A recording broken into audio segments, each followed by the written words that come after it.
Hello, this presentation is based on Tyco Industries.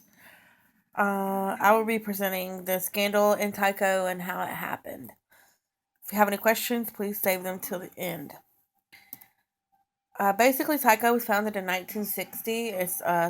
They sold security solutions and fire protection. In 2011, they separated into three different companies, which is Covidian, TE Connectivity, and Tyco International. They also acquired Brinks, which was one of their largest acquisitions in 2011. Um, the main scandal that happened was when the top executives were accused and convicted. They got convicted of giving themselves interest-free or very low interest loans, sometimes disguised as bonuses. Some loans were part of a key employee loan program that the company offered. They were also accused of selling their company's stock without telling investors. So they ended up stealing a little over $600 million. Basically, Tyco held a lot of acquisitions, so that's how they got a lot of money very quickly. So when they did that, it made it easier for them to basically move the money or hide the money and put the money in different places or different accounts, or they could just write it all off. So that's exactly what they did. The key players in their positions were Dennis Kozlowski. He was a chief executive officer and helped build Tyco into an international um, business. He was charged with 30 different counts, including um, corruption, grand larceny, and fraud. Another key player was Mark H. Schwartz. He was the financial advisor and the second in command. He was also charged with 30 different counts, including enterprise corruption.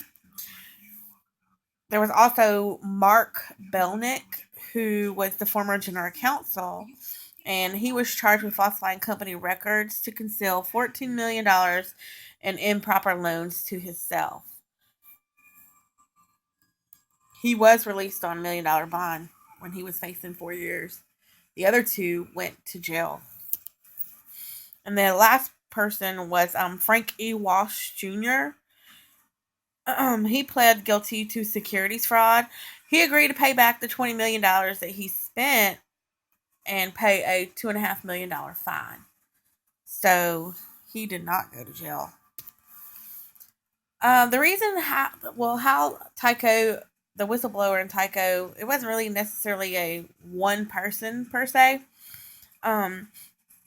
The financial accounting, it came under a review in 2002, and someone suggested that there was legal transactions taking place. So I think with uh, Ozi- excuse me, forensic auditing, I think that it actually did occur, and they actually did have an audit. Is what I'm thinking.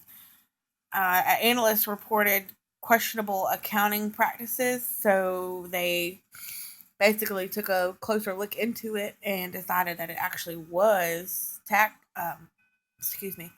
it actually was fraud and embezzlement.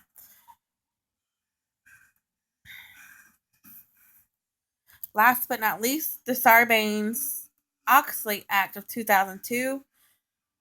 Basically, it's a law that was put into place for scandals such as this and make it easier to discover scandals. So, thank you for listening. If you have any questions, please ask.